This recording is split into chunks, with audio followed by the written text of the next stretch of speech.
When I first started talking about cyber residual risk, I thought I was speaking a different language. I might have been speaking encrypted, RSA or an ECC variant or something.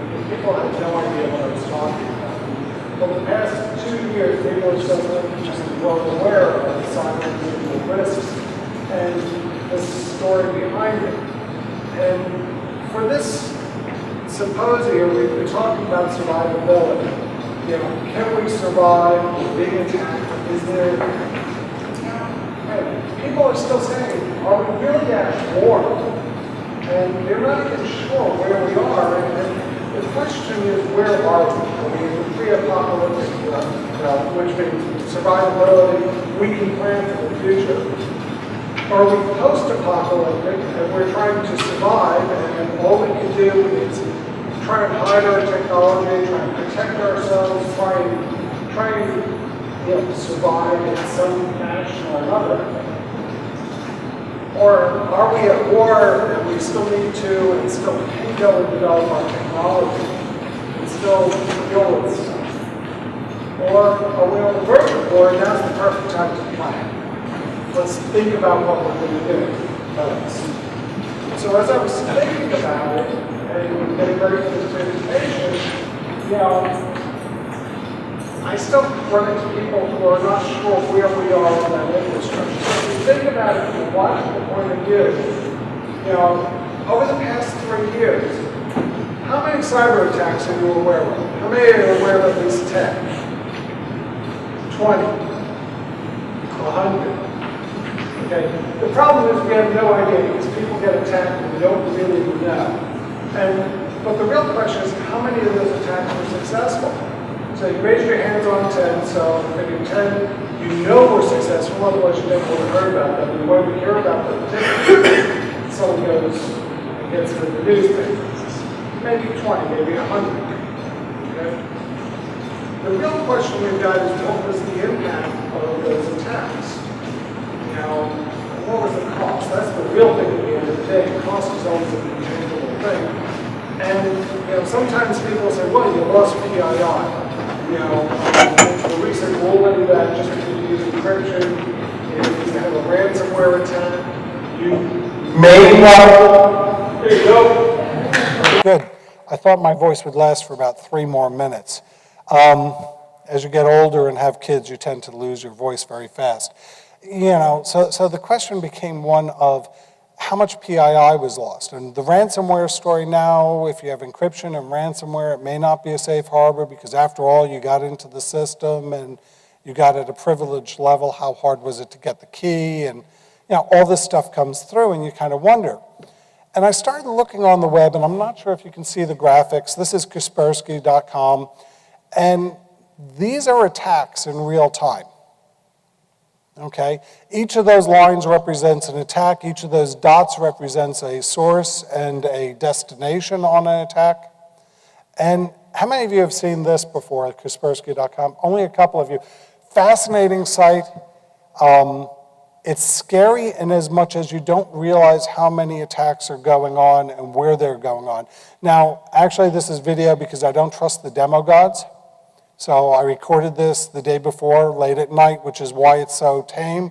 If you go over towards China when it's night here, you see a little bit more, et cetera, et cetera. So, it's a lot. There are thousands of hundreds of thousands of attacks going on every day. And you can actually pinpoint, if you want to, where the attacks are occurring. And I figured it'd be just fun to glance and see, well, let's look at Texas. And, well, you get the idea, right? This is not the only site that you can go to. There's actually another site out there, which, it's more of a flat level. It's not as cool, not as well in terms of graphics, Norse.com. Kind of interesting, the attacks, and then they actually qualify each of the attacks. So after looking at this and thinking about these things, I'm pretty sure we're not post-apocalyptic, so we don't have to quite hide underground, and we're not necessarily pre-apocalyptic. I think maybe we're on the verge of or just starting into the war. And, you know, what would a conversation about war be without a Sun Tzu quote, right? You know? And I saw an article last week, someone said these quotes are terribly overused. And I think that they're wrong. I think they're not used enough because we're still making the same mistakes. You know, the simplest quote is, if you know your enemy and you know yourself, you will always win. Which makes sense because you'll go in and you'll kill your enemy off and you'll be done and there's no problem. If you know yourself but you don't know the enemy, you don't know how to defend, you don't know how to attack, you lose a little bit of yourself every time, which means you disclose information. And if you think about what we did in the past, that makes sense because a hacker would attack us, they might not succeed, but we don't know who they are, so we can't go after them. And then the last one is, if you know the enemy and you don't know, if you don't know the enemy and you don't know yourself, you're hosed. How could you possibly defend? So the question then becomes one of, okay, we're at war, just at the beginning of the war, middle of the war, not quite sure where, but where do we fit in? Do we know ourselves? Do we know our enemy? Etc. I'm going to say we don't know our enemy. Okay, and we really can't know our enemy. It could be a nation state looking to cause your company to go belly up. It could be because you make more money than something in their country. It could be a criminal looking to go and extort money. It could be someone inside the company who is upset at you. If you look at the Democratic National Convention, yeah, it's easy to point to Russia and China, which it's funny, this week we're pointing at Russia instead of China, but it could have just as easily been someone who wanted Bernie Sanders to be in office and they got upset and decided to out people at the DNC. It could be your family. How many of you have kids? Okay. How many of your kids use your home network? How many of your kids use your machines at home? Oh, come on, guys, be honest. You know darn well that you walk away and they go over there and they play a little bit, and then they can't do what they wanted to. You know, just because they want to run LimeWire on your home machine, it's, well, never mind, not going to go there. Reality is everyone's a potential enemy, so we don't really know our enemy and we can't know them. So the question then becomes one of, can we know ourselves? And if you think about it from a self-knowledge point of view, we think we know ourselves, but we may not. Why? We have inconsistent implementations of cybersecurity tools. The finance department's goals of protection are different than the HR department's, right? Okay, that's a no-brainer. But when I go from finance to HR, there are gaps in the way that they protect things. And if I go to the IT department, there are going to be other gaps. Their goals are different than the finance and the HR, even though everyone says they're protecting the company. So if you look at this picture, it kind of drives home the point that there are going to be policy gaps, technology gaps. Whatever the gaps are, there are going to be things that are being missed going between departments. So, for example, if I send the advertising committee a note saying, here's this great ad from XYZ, they're liable to click on it. If I send finance a mail message saying, hey, please review these numbers, they're going to open up a spreadsheet if they see a spreadsheet. Now, there are going to be gaps. Of course, if I send a letter to the IT department saying, please review these finance numbers, and I send it to the operator, they probably won't open it, right? Well, okay, so they might because they want to see everyone's salary. That's a different story. The other problem we've got is there are changes to infrastructures. We have new technologies. If I look back 3 months ago, the technology that was deployed in my company is different than the technology that's being deployed today. The usages are being different. I see people using Slack to communicate messages and to hold chats and radio chat and all this stuff. It seems to be the new thing. And then you got new users. How do you know if the users are trained? Well, it's a problem. The other thing is unanticipated and reoccurring events. You got your system totally secure and all of a sudden something happens. SSL 101U came out. Great. And then they released the next one. Actually, 101T came out and then U came out to solve all these problems. Not a good thing. This all sounds familiar, right? So what are you going to do about it? So we don't really know ourselves. It's 146 days typically to detect that we've had a vulnerability or a breach. And at a 2-to-1 ratio, people are telling us, hey, you got breached. Usually it's like the FBI comes in and says, hate to tell you this, guys, you were breached. And all of a sudden everyone runs around and tries to figure it out. And it's not because we're not trying, because we do spend a lot on security, right? So we've got a problem. What are we going to do?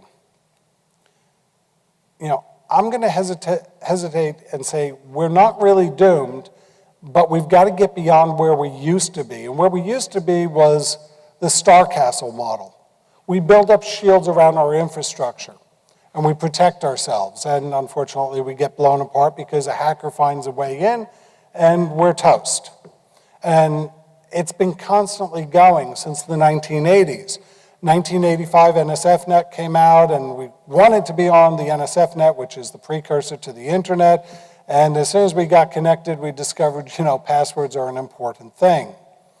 In 2001, we said, okay, we figured out how to deal with being on the network. We're going to go and put companies on the internet, and we're going to put firewalls in place. And those firewalls are only going to let certain traffic in, not other pieces of traffic. And unfortunately, we got toasted. 2005, we said, the problem is we don't have standards, so let's come up with best practices and standards. And it might have become a little bit more difficult for them to break in, but in the end, they wind up coming through anyway, and we wind up getting blown apart, as usual. It might take a little bit longer, and maybe we can even defend ourselves sufficiently to stop from dying. But when you got 1,000,001 hackers out there, anyone from a 13-year-old kid, you're hosed anyway. And then we talk about nation-state involvement. 2008, Aurora, everyone remembers that one. All of a sudden we discovered APT, and it's like active persistent what? And of course we can keep on going and going and going, and at the end we still die. We have layers of proactive, reactive security.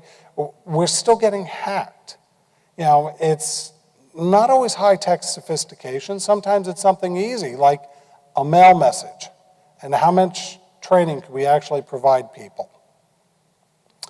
So I could say, we need to go and have a security standard. Well, how many security standards do we know about? We probably know about more security standards than we do people that got hacked, okay?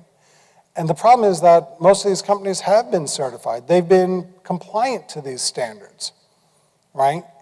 And if you think about it and you say, okay, off the top of your head, can you name 5 companies that have been hacked over the past year that were compliant to standards?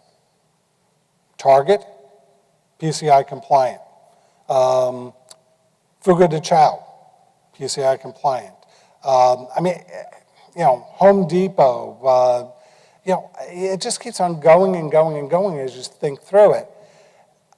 And each of the standards have gaps when they go between each other. So for example, if I look at 853, there are gaps between that and PCI, and there are gaps between the other standards as we go through. So what if we took all the standards and we combined them? We said, everything we think is a good idea, let's stop breaking it up into 15 different standards or 20 or 30 or 40. Let's just make one. And let's look at those standards, dedupe them, because, of course, everyone says passwords. You got to have passwords. Some people say passwords at, 5 characters plus 1 number plus 1 punctuation, and it can't be Bob spelled backwards. So let's dedupe it. So we take all the duplicates out, and we look to see where there are gaps. And we fill in the gaps. If we do that and we sit down and we start looking at our infrastructure based on these standards, this one massive composite list of standards, we can rediscover ourselves. If you know everything you're doing about security, you should be able to say, I know myself. And by the way, when I say that, I mean, don't just ask the IT director. You go to the head of finance, you go to the head of HR, and you make it evidentiary. Great, you say you've got this practice, you go over to someone in finance, you say, tell me about this practice. Do they know about it? This is expensive, it's time consuming, of course, but if you don't do it, you get garbage because you'll have gaps. You won't know where your stuff is really built in. You know, if you did that and you took 2,800 bits of elements and you went through each department and said, hey, yeah, this maps, no, this doesn't map, then you can come up with a cyber score. Actually, you can come up with 2 cyber scores real easy. The first one is a normalized cyber score, which says each element has a certain level of value. The second one is a weighted cyber score based on the importance of different elements to the organization or entity. So, you know, as you're sitting there, if a hack comes out, you look at the normalized score and you say, this might be a problem, but the weighted score indicates I don't need to do something in that area because we don't necessarily care about that component.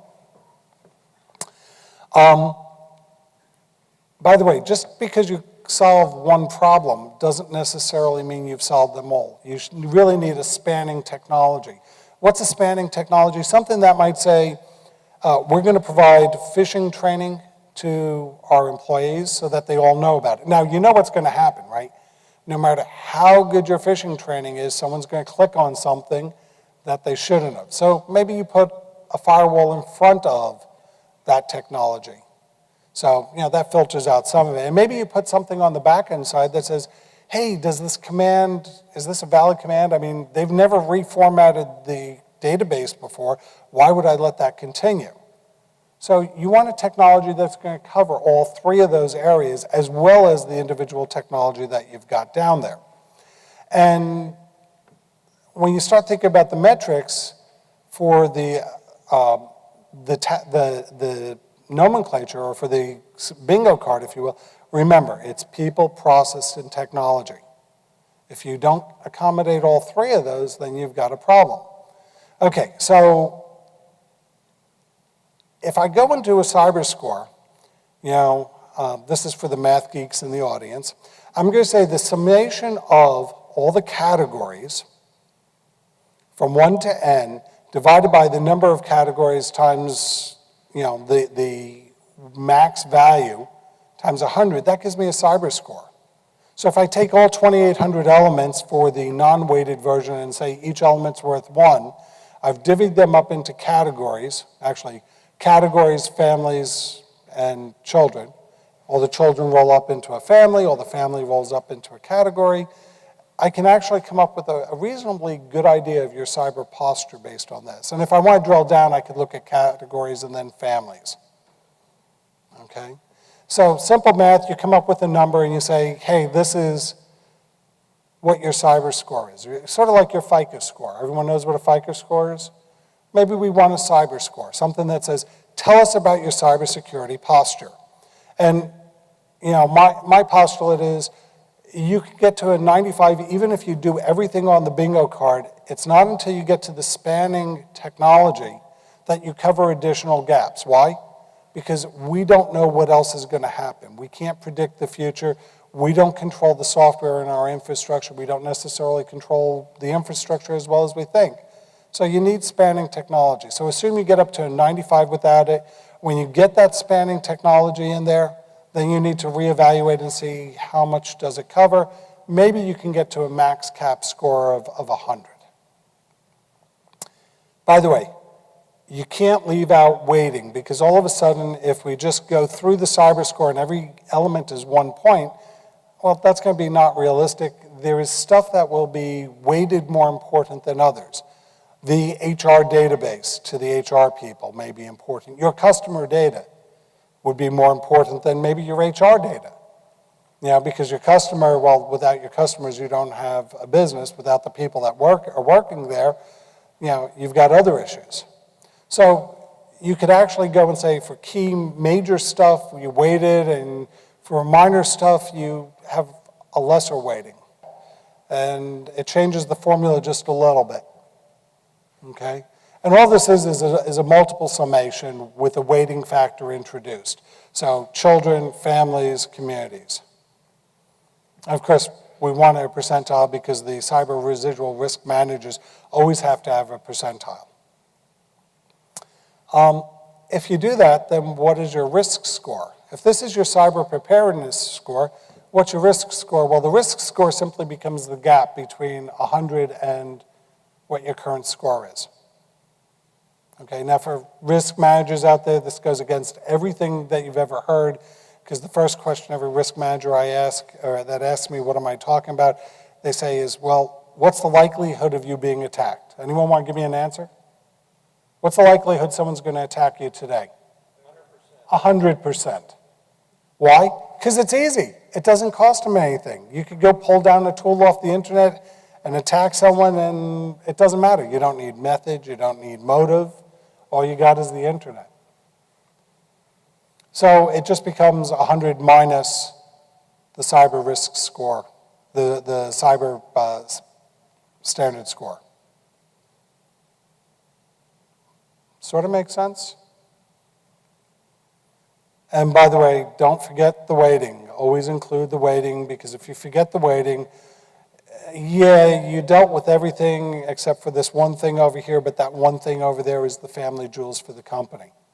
You need to protect it. And that weighting will be different depending on departments. So you've got to normalize that. I recommend that you don't trivialize it. So if the HR department says our employee database is high, you make sure that the things that would protect the employee database in the bingo sheet are there. If someone in engineering says, oh, what is really high is our research and development, you make that high. And if the finance department says, hey, our database for our customers is important, bam, you do that. And of course, the resultant is 1 minus the summation to give you your percentage of residual risk. Fairly straightforward. You know, so remember, gotta have it as an entity-centric model, and you gotta pay attention to the results. If you have each entity-centric model rolling up with the things that they view as being important, then great. And by the way, my model's not gonna be the same as your model. I hope it isn't. I mean, unless we're in the same business and competing against each other, and in which case I hope your model's worse than mine, but we won't go there. So each company is going to have its own model, but you'll follow the same basic structure. You'll look at the same 2,800 things and you score it differently. It's a different thing, not a bad thing. You know, when I talk to like my friends who are trying to do cyber insurance, they sit there and say, oh no, it all has to be the same. It's like, no, it doesn't, because a different infrastructure will reduce your attack surface. If I'm not connected to the internet. Yeah, there are people out there that don't connect to the internet, not the US federal government, but we won't talk about that. Why do I care about network connectivity if there's no connection to the internet? Because it reduces my risk. There is no risk if I don't, which means that the whole section that talks about internet protection becomes lesser value than the insider protection requirements. Again, remember, attacks will be inevitable. They will always continue to be. As long as you're connected, as long as people are disgruntled, as long as there's anything out there, you know, we've got to keep that in mind. So the benefit of this, you know, how many of you have gone for cyber insurance recently? I mean, every time I try to get cyber insurance or talk to someone about cyber insurance, I feel like there's a spinning wheel somewhere that they go, oh yeah, hold on, your cyber insurance will be this much, and it doesn't cover this, that, and that. And if I call them back another day, they spin the wheel again. This sort of thing, if I know my cybersecurity posture and my risk posture, I can quantify that, and then I can go and have a conversation about what, not only with my insurance provider about what's a reasonable price for my insurance and what insurance do I really need to address my gaps, but I can go back to my management and say, here's where we're weak. Here's what our cyber risk score is. Here's the potential. I can go back and hold a quantified conversation at this point. And by the way, I can use that to intelligently manage my infrastructure because I know where my holes are. And I know we say we're doing this, but we don't really. You know, you might comply to PCI, which is different than 800-53. It's actually a minor subset of 853, although it's changing as more and more lawsuits become prevalent. You know, but we've got to do something to figure out where all the gaps are, We've got to figure out a way to go and identify what's in our infrastructure, and then we can talk about normal conversations. And if we do that, then survivability is not a problem, right? Because we know ourselves, we can at least survive. Going back to Sun Tzu, remember, we know ourselves, we can survive, but we're going to lose a little bit every time we have a battle, okay? So things that we want to improve, cost of mitigation versus the benefit of mitigation, you can use this to say, here's my risk, here's my exposure, this is what I can now do to improve. I can either pay money or I can go out and do insurance. I can look at what's the likelihood of this being attacked.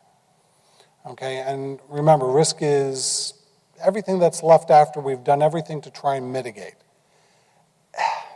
But that means we can win most of the time, but every time we go and compete, our enemy is going to get smarter. They're going to be able to come along and they'll learn from us. And just like the Star Castle example, how many of you used to play that game? It was maddening. Every time you would just defeat the castle, it would eventually get stronger and stronger, but you could always defeat the castle. Just like that, the hackers are getting smarter. Whether it be a really well-crafted phishing attack or it be a new 0-day that someone hasn't announced. So it doesn't really help us to have our own posture, but we still need to know our enemy. So Sun Tzu, of course, said if you know your enemy yourself, but not the enemy, you're going to have a mind to defeat. But, we can know them by their works. We can know them by the kind and nature of the attack. We can look at it and say, oh, this attack is trying to come through here. And then we can go back to our infrastructure, our statement of our cybersecurity, that bingo card that I described, and we could say, is there a weakness there? If there's no weakness there and we have something that covers it, does it cover it completely? And we can layer on the attack and the analysis of the attack onto both the non-weighted and the weighted infrastructure and decide if we need to do it. So we fill out a bingo card, looks like this.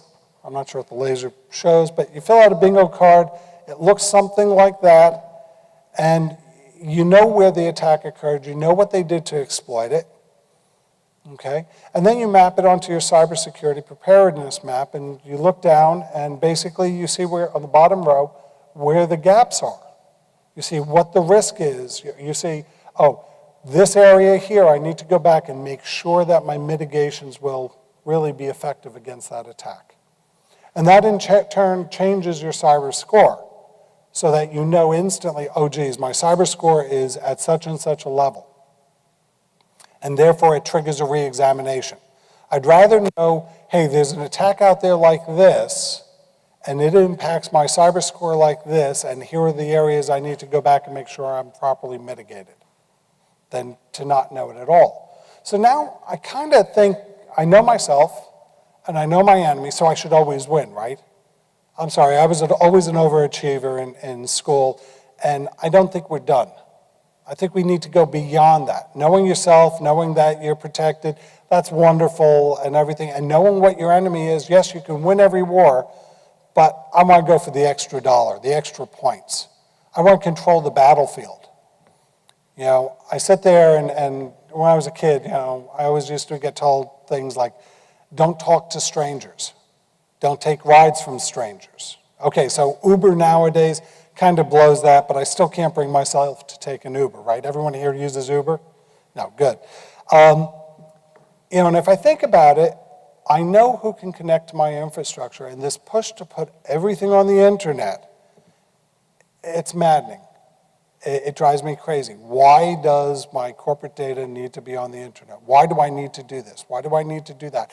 Why do I have to go and hook the cameras at my house up to the internet? Yeah, it's fun to go and look and see who's ringing my doorbell, but, we still need privacy, authentication, integrity, all that stuff.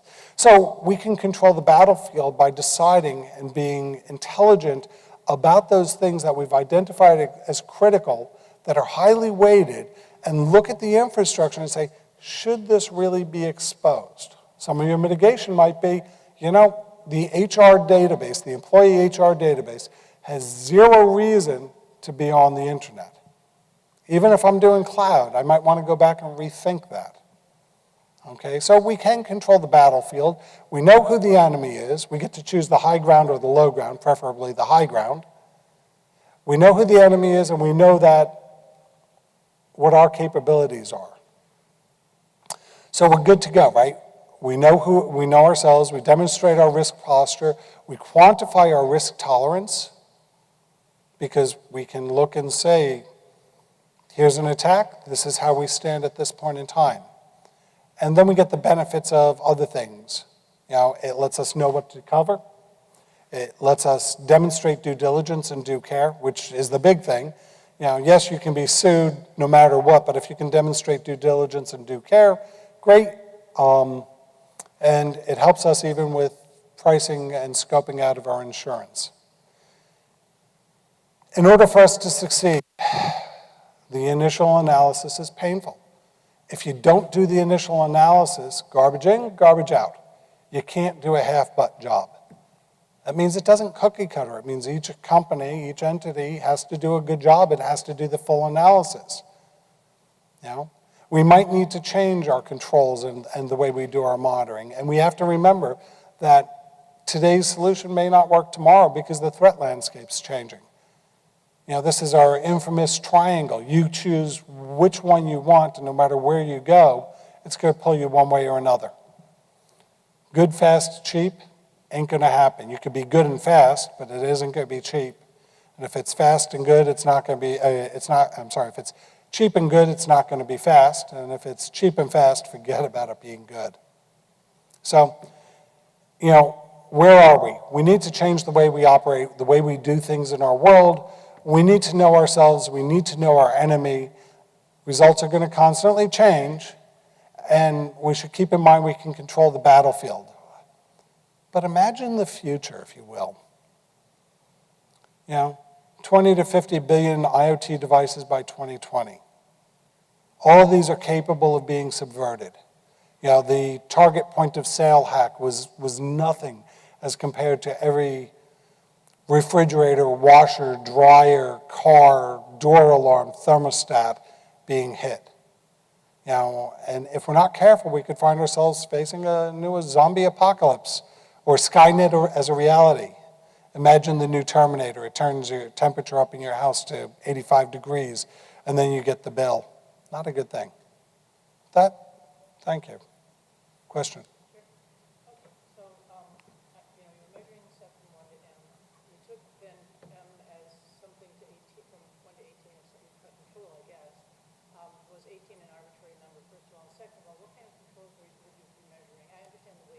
So let me break it out into separate pieces for the recording.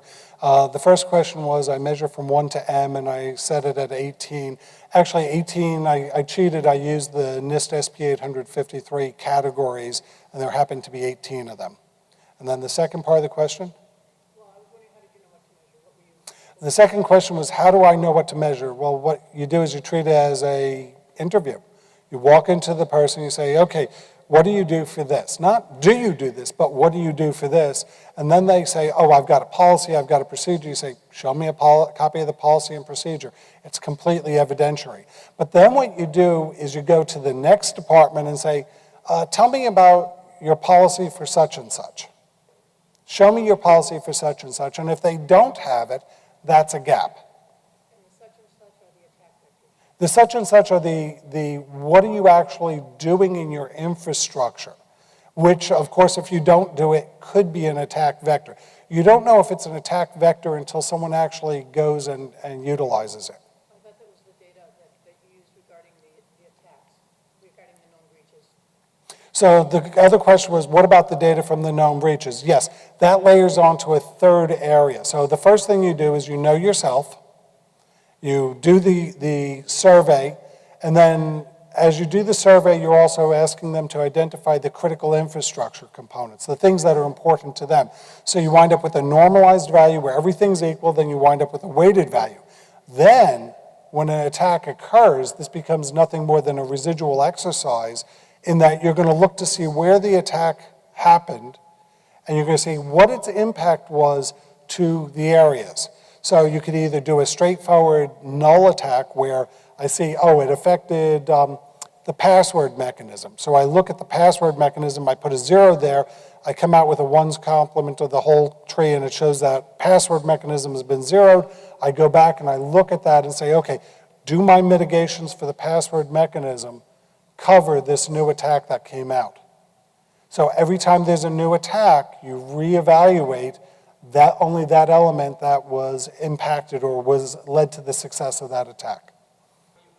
So the question was, every department, and I'm going to paraphrase, every department thinks its kid is the prettiest.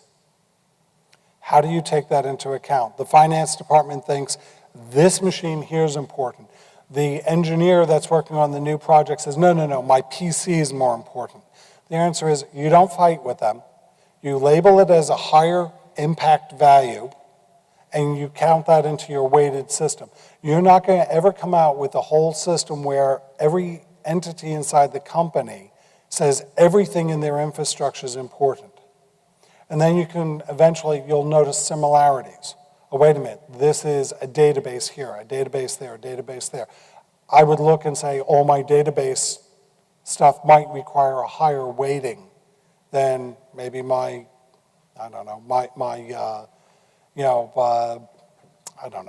port monitoring if I don't have an internet connector. Of course, if I go to the network people, they'll say the port monitoring is the most critical. Does that answer? Good. So the question was about contention for dollars for, this. The way we do it right now, we spin a dial and we try and guess. In this case, I can tell you what's the likelihood of an attack based on what you've done for mitigation. And then we could decide if that's critical or not. If it's not critical, then it might receive a lower rating than something else. So you at least have a way to quantify what the potential risk is and the potential impact.